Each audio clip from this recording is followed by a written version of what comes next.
चलें जी, capital gain question जो है ये शुरू करते हैं। कैपिटल गेन जो है चूँकि इस अटेम्प्ट के लिए इम्पोर्टेंट है। कैपिटल गेन इस अटेम्प्ट के लिए नहीं बल्कि हर एक अटेम्प्ट के लिए जो है वो सुपर इम्पोर्टेंट होता है, बिकॉज़ जब भी हमारा फाइनेंस एक्सचेंज होता है, जिस हेड ऑफ इनकम में सबसे ज़्यादा चेंजेस आती हैं वो हमारा capital gain he. Like capital gain is the only head जिसमें सबसे ज़्यादा और सबसे फ्रीक्वेंट चेंजेस आ रही हैं। क्योंकि इसमें चेंजेस आती हैं और इसकी एप्लीकेबिलिटी, इसकी टेस्टिंग जो है वो सबसे ज़्यादा होती है। तो दैट्स व्हाई ये जो है हमारे लिए बहुत इम्पोर्टेंट है। अब जाके अभी कभी इसमें कोई चीज़ ऐड हो जाती है, कभी इसमें कोई चीज़ लेस करवा रहा होता है। तो इम्पोर्टेंट चैप्टर है, इसको हमने लेके चलना है। अब इसमें थ्योरेटिकल पर्सपेक्टिव भी टेस्ट कर रहा होता है वो, इसमें वो न्यूमेरिकल पर्सपेक्टिव भी टेस्ट कर रहा होता है। तो इसकी एक चैप्टर दिखने में बहुत आसान है, बट इसकी इन डिटेल नॉलेज होना ना हमारे लिए बहुत ज़्यादा इम्पोर्टेंट है। अब देखिए पहला सवाल है, स्प्रिंग 2010 में आया हुआ है। पहले हम स्प्रिंग से सवाल करेंगे। Explain the term capital asset as refer to income tax ordinance 2001। अब मैंने आपको बताया हुआ है कि इसको लिखने का सबसे आसान तरीका क्या है, SODA, कि all the assets are capital asset except SODA।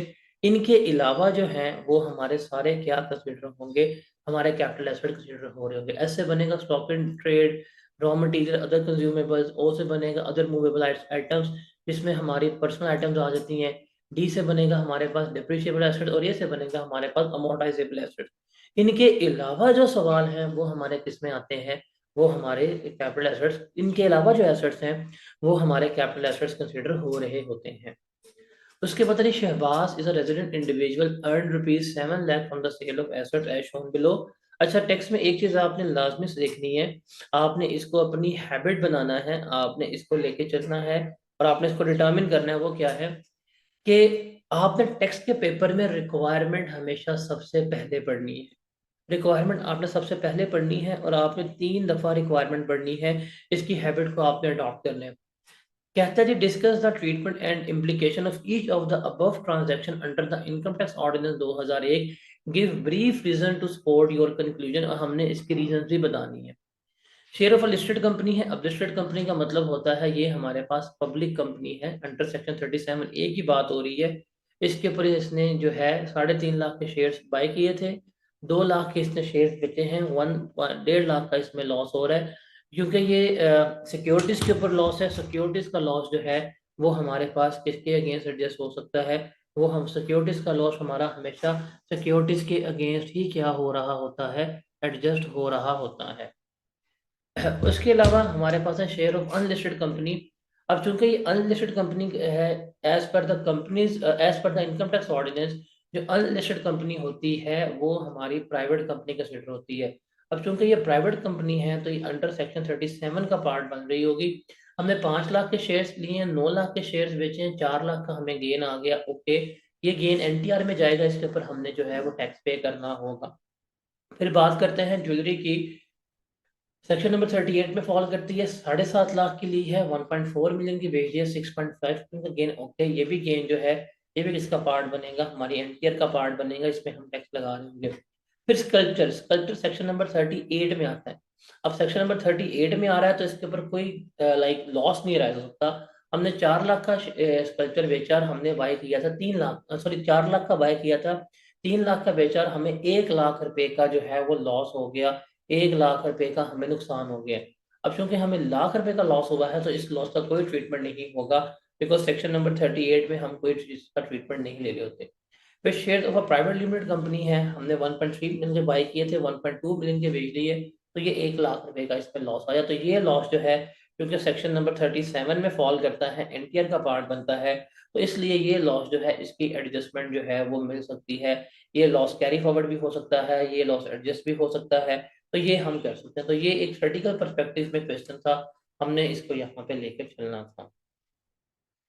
अगला सवाल देखते हैं, दैट इज लाइक है, रिक्वायरमेंट से स्टार्ट करेंगे। रिक्वायरमेंट है हमारी इसमें अगर देखें, कहता है जी रिक्वायरमेंट में compute the amount to be included in the taxable income of mister Firoz. Firoz की हमने टैक्सेबल इनकम देखनी है 2009 के लिए, 2010 के लिए, 2011 के लिए, and specify the head of income. और हमने बताना है कि कौन से हेड ऑफ इनकम में इसको हम लेके चल रहे होते हैं, under income would be classify, और किस मतलब बनेगा। तो ये अच्छा सवाल है, 7 मार्क्स का क्वेश्चन है। अब आप देखिए 7 मार्क्स का क्वेश्चन है, आपने इसको 1.8 मिनट लगाना है और गालिबन आपने इसको सॉल्व करना है। 7 इंटू 1.8 करें, क्या आंसर आता है?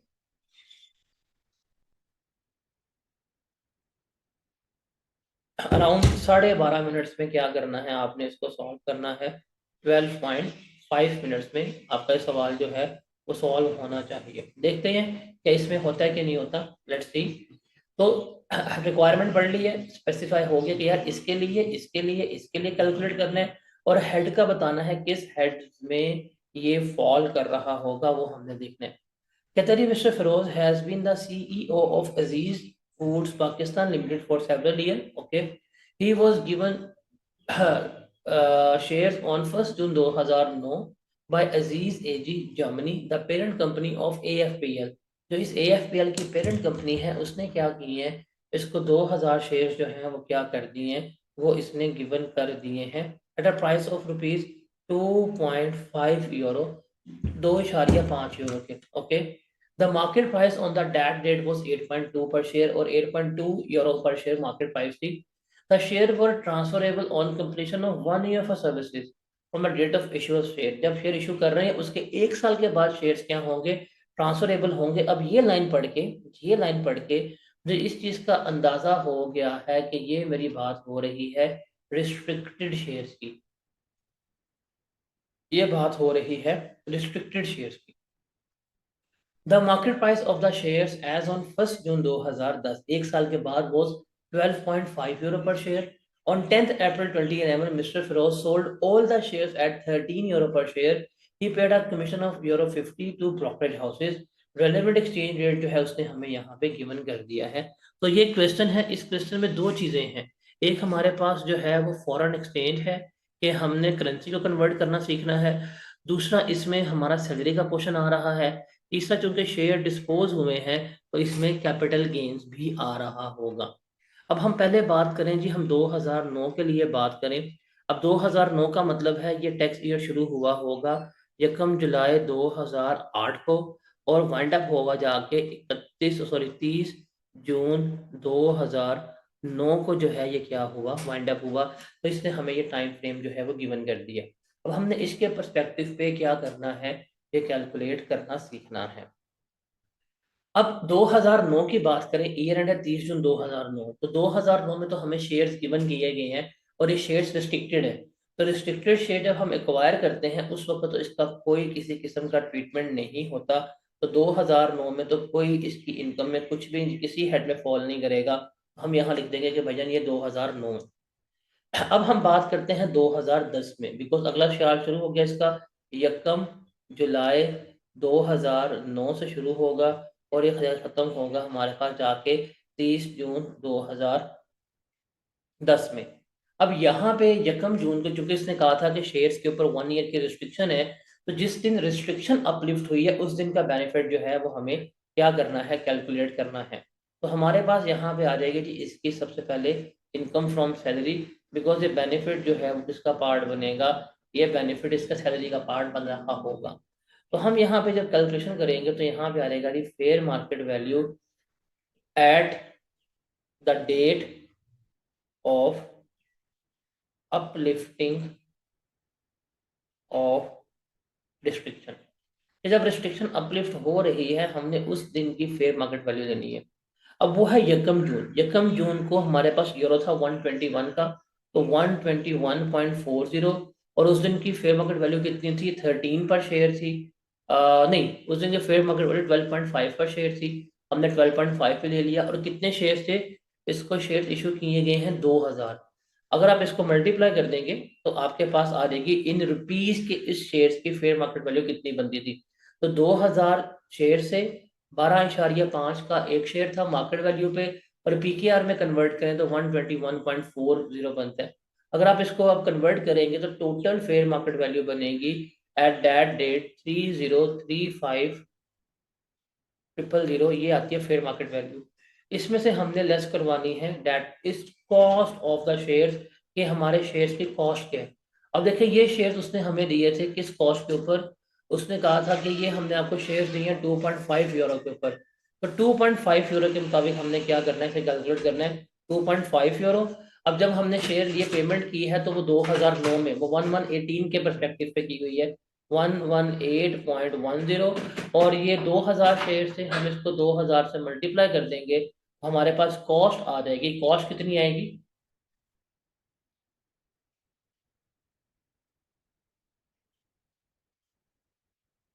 590, 500।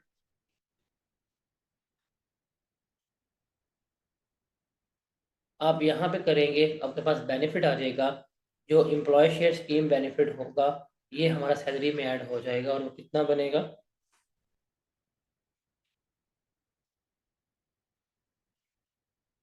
2,444,500।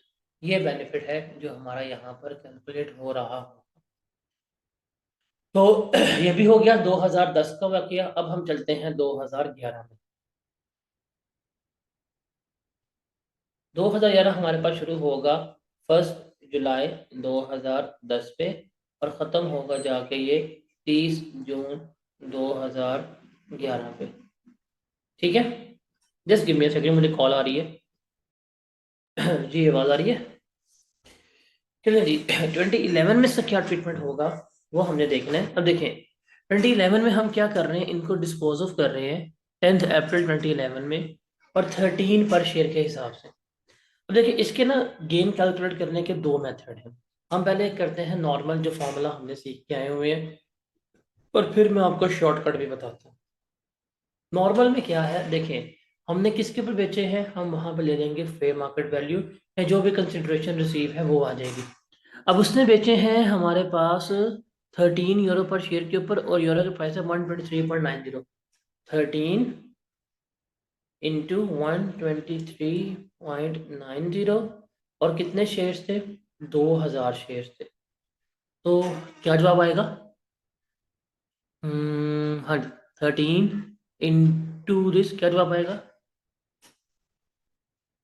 रुपीस में चलते हैं, 3,221,400।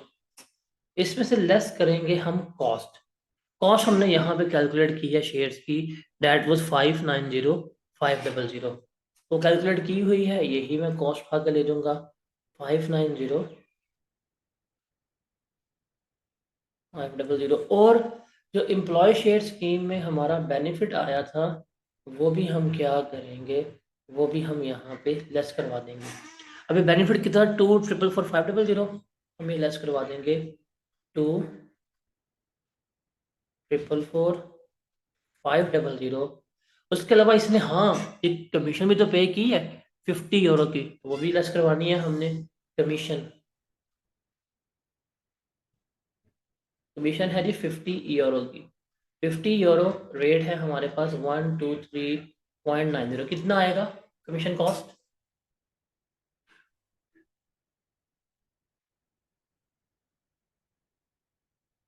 6195, 6195, ये भी हम लेस करवाएंगे, तो हमारे पास कितना गेन आएगा?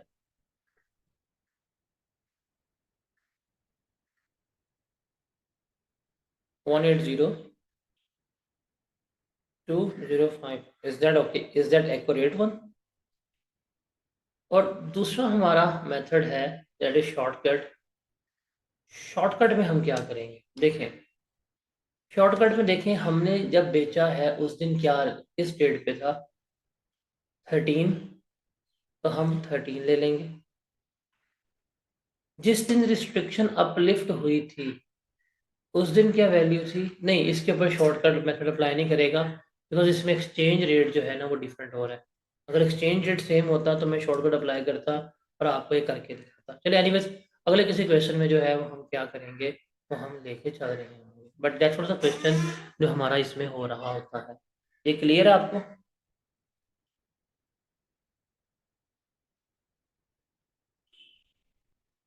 चलें जी, आगे चलते हैं।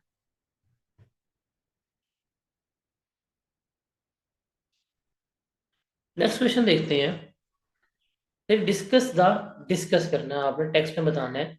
Taxability of M S Hamida in respect of above gain या losses on the sale of asset in the context of income tax ordinance 2001। हमने हमीदा की टैक्सेबिलिटी के बारे में क्या करना है, यहाँ पर बयान करना है। इन 2023 में Hamida sold certain person asset at the following prices. उसने ये कीमतें बेची, इसने एसेट बेचे हैं। Plot in DH Karachi 10 million का, पेंटिंग्स 2 मिलियन की, ज्वेलरी 5 मिलियन की। एडिशनल इन्फॉर्मेशन है, plot in DH Karachi was inherited by her from her father in May 2012। It was purchase by her father for rupees 4 million and market value at the time of inheritance was rupees 5 million. तो जो inheritance में हमें चीज़ मिलती है उसकी cost ही हमारी cost बनती है। लेकिन अब ये प्लॉट है, इसको प्लॉट हुआ 2012 में, ये बेच के 2023 में।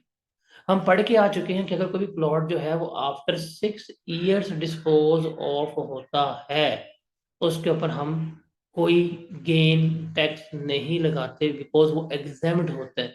अब ये तो 10 साल के बाद बेच रही है, तो इसके ऊपर कोई टैक्स नहीं लगेगा, बिकॉज उसने कहा टैक्स के बारे में बताना है। उसने टैक्सेबिलिटी के बारे में पूछा है कि टैक्स कितना लगेगा और कितना नहीं लगेगा, तो कोई टैक्स नहीं लगेगा। तो ये क्या होगी, हमारे पास एग्जेम्प्ट होगी। फिर पेंटिंग्स उसको इनहेरिट हुई है उसकी मदर से जुलाई 2017 में। उसकी मदर ने पेंटिंग परचेज की थी 23,50,000 रुपये की, और मार्केट वैल्यू है उसकी 4 मिलियन। अब जो इनहेरिटेंस में जो ओरिजिनल कॉस्ट होती है वही हमारी कॉस्ट बनती है। अब इसने 2 मिलियन की बेची है, ली कितने से 23,50 की, तो लॉस हो रहा है। तो सेक्शन नंबर 38 में अगर लॉस हो रहा हो, इस लॉस का भी कोई ट्रीटमेंट नहीं होता। फिर jewellery costing 3 million was purchase and gifted to her by her husband in March 2015। तो 5 मिलियन की इसने ये ज्वेलरी जो है वो बेची है। इसकी ज्वेलरी कॉस्ट जो है गिफ्ट की वो ओरिजिनल कॉस्ट ही आ जाएगी। 2 मिलियन का इसको गेन आया है। इस गेन के ऊपर क्या करेगी, ये टैक्स पे कर रही होगी। तो दिस वाज द क्वेश्चन। ये क्लियर है?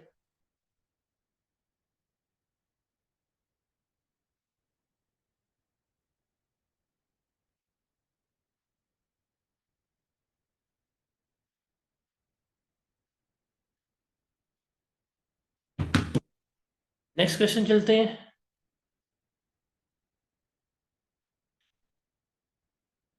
देखिए जी, अब ये फिर क्वेश्चन रिपीट हो रहा है जो मैंने आपको बताया था पहले भी। ये हमारा क्वेश्चन मल्टीपल हम ऐसा पूछते हैं। Explain the term capital asset as refer to income tax ordinance 2001। All the asset are capital asset except S O D A. तो सेम क्वेश्चन है। ये देखते हैं जी। Compute the amount of capital gain या loss arising on the above transaction under the provision of income tax ordinance 2001।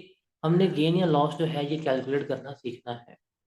Whether an immovable property was sold for rupees 50 million, the cost of the property was 25 million and tax depreciation was rupees 4 million had been allowed on the immovable property up to tax year 2022। अब इस सवाल में, capital के सवाल में ना, आपने देखना है क्या है और कैसे है। उसने कहा है कैपिटल गेन या कैपिटल लॉस निकालना आपने। उसने क्या कहा है, उसने कहा है कैपिटल गेन या कैपिटल लॉस जो है वो हमने क्या करना है, वो कैलकुलेट करना है। अब ये हमने इनकम फ्रॉम कैपिटल गेन के पर्सपेक्टिव में ही सारा एक्सप्लेन करना है, सारा हमने बयान करना है। अब देखें, हम ये पढ़ के आ चुके हुए हैं और अंडरस्टूड भी है कि जहाँ पे भी डेप्रिसिएशन इन्वॉल्व होगी, जहाँ पे भी डेप्रिसिएशन इन्वॉल्व होगी, वहाँ पे हमेशा वो प्रॉपर्टी जो है वो बिजनेस की होगी। वो प्रॉपर्टी किसकी होगी, बिजनेस की होगी। अभी इसका गेन या इसका लॉस जो है वो कभी भी कैपिटल गेन का पार्ट नहीं बनेगा। इसका गेन या इसका लॉस जो है वो इनकम फ्रॉम बिजनेस में जाके इनकम फ्रॉम बिजनेस में ट्रीट हो रहा होगा। तो हम यही लिख देंगे, इसका gain, no gain will be arise under the capital gain because this is the business property and its gain or loss will be computed or calculated as per the income from business। हम इसका ये जवाब जो है वो लिख देंगे। फिर है जी, a car was disposed of for rupees 1.2 million। the car was acquired on 1st July 2021। the WDV written down value of the car at the beginning of tax year was 0.9 million। the car was being partly used for business। अब ये फिर चूंकि गाड़ी है, हम कह देंगे business की गाड़ी है, डेप्रिशिएबल प्रॉपर्टी है। इसका गेन या इसका लॉस जो है वो भी किसका पार्ट बनेगा, वो भी हमारी बिजनेस का पार्ट बनेगा। हम इसको कैपिटल गेन में ट्रीट नहीं करेंगे। फिर an antique sculpture was purchase for 2350000 on 30th August 2010। It was sold for rupees 1.5 million on 28 February 2023 to an auction. The auctioneer paid a commission of rupees 1.5 lakh. Tax was deducted and paid by Gulzar from the amount of commission within due date. अब देखें 30 sculpture की बात हो रही है, तो sculpture में ये 38 में फॉल करेगा, सेक्शन नंबर 38 में। आपने इसको बेचा है 1.5 लाख का, 1.5 मिलियन का।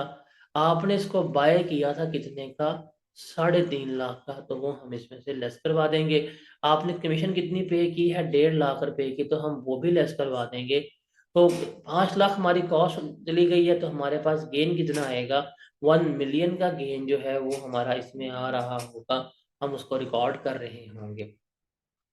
मैं जो लिस्टेड सिक्योरिटीज, अभी लिस्टेड सिक्योरिटीज हैं, ये सारी बात हो रही है अंडर सेक्शन 37A की, वो हमने बेची है। सिक्योरिटी ए, सिक्योरिटी बी, सिक्योरिटी सी। अब देखिए, 1 जुलाई 2022 से जो पहले सिक्योरिटी खरीदी थी, उसका रेट जो है 12.5% होता है टैक्सेशन का। जो उसके बाद होती है वो होल्डिंग पीरियड के मुताबिक हम बेच रहे होते हैं।